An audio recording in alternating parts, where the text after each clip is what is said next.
Chapter 702. Do you see anything unusual? There is something in the second prince's stomach. Please give me a moment.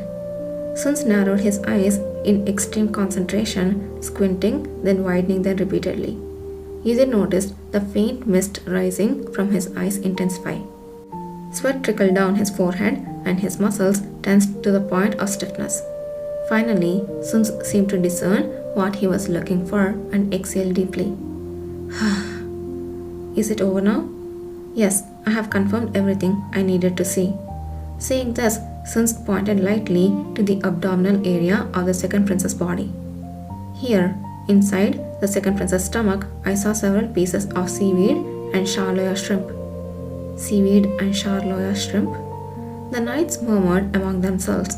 Myra, who had been covering her mouth with a handkerchief, also changed her expression oddly. Those from the south might be familiar, but charloya shrimp mainly come from Charloin, recognizable for their unique head and shell shapes. I could identify them only because of these features. They contain mild toxins, so they are not commonly used while in cooking. Seaweed often consumed by commoners, but isn't quite fitting for someone of the second prince's status. After this explanation, Sun concluded with a sharp and careful expression. From what I see, the second prince's murder didn't occur near the cavalry branch or its vicinity. Can you stand by that statement? Couldn't the second prince have eaten those last night? No, that's impossible. Ashrav didn't like seafood. Myra's low, cold voice interjected among the murmuring knights. All eyes turned to the first princess, who spoke for the first time since her arrival.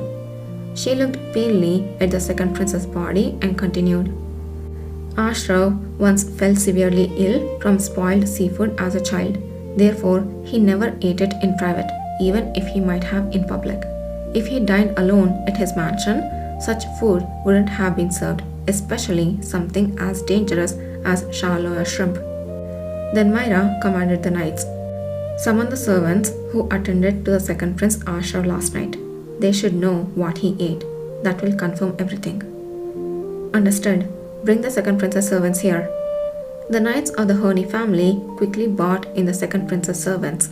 An elderly servant who had been waiting for his master in the mansion entered in deep sorrow and was startled to see Myra. Princess Myra, why are you here? Could it be?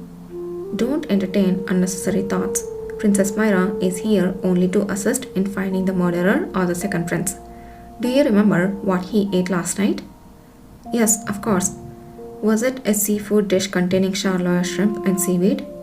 What? No, certainly not. The old servant shook his head quickly. Our master Ashrav only had a light soup last night, feeling unwell. Even if he had a normal meal, he wouldn't have touched such food as he disliked seafood. Upon hearing the servant's words, which precisely matched those of Myra, a silence fell over everyone.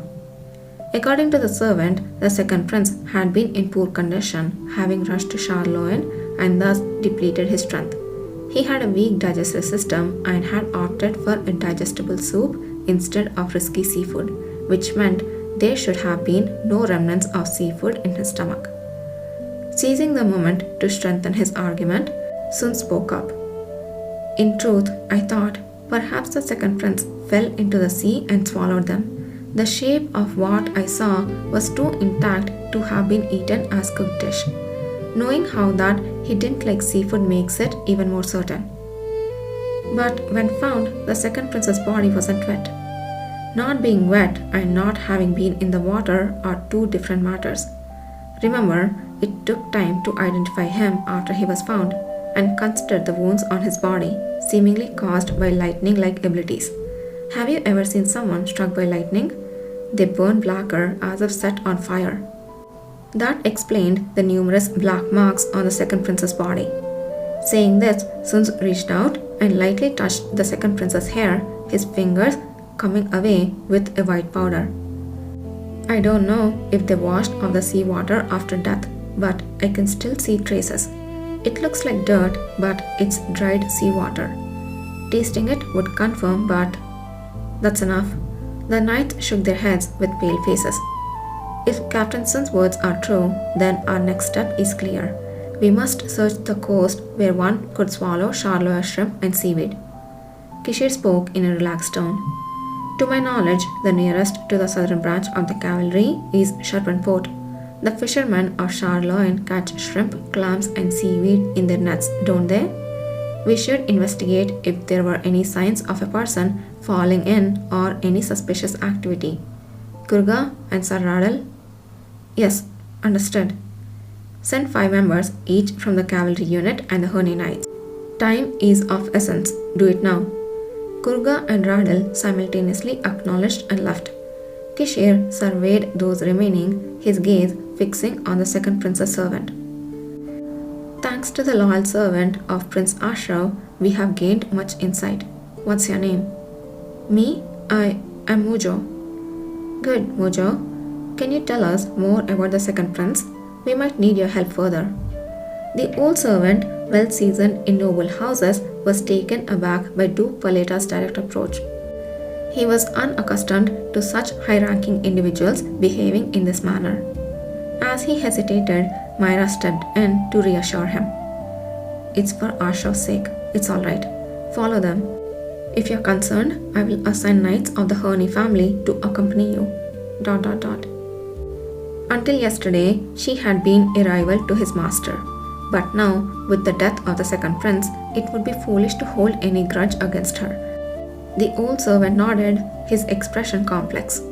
I understand.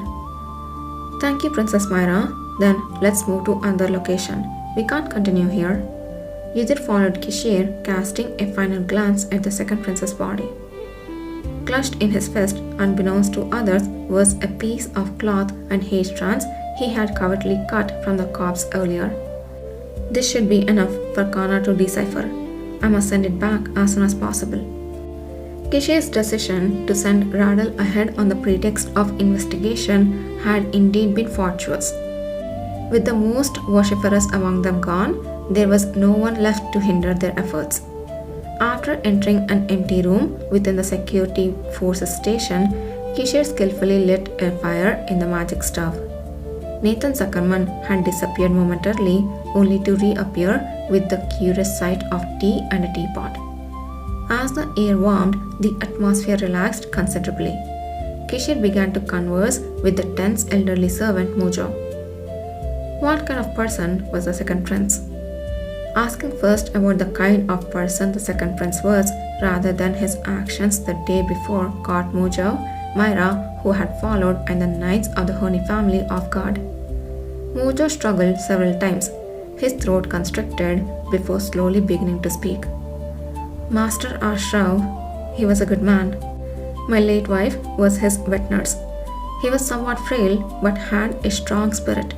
Even when ill, he never showed it, always working diligently for the Hurney family.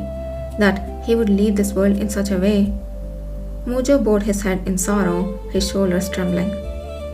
I don't know who harmed the second prince, but this old man will never forget them. Silence followed for a moment. Kishir gave him time to compose himself, then posed a few more questions. Each inquiry sought to understand the character and reputation of Ashraf, the second prince.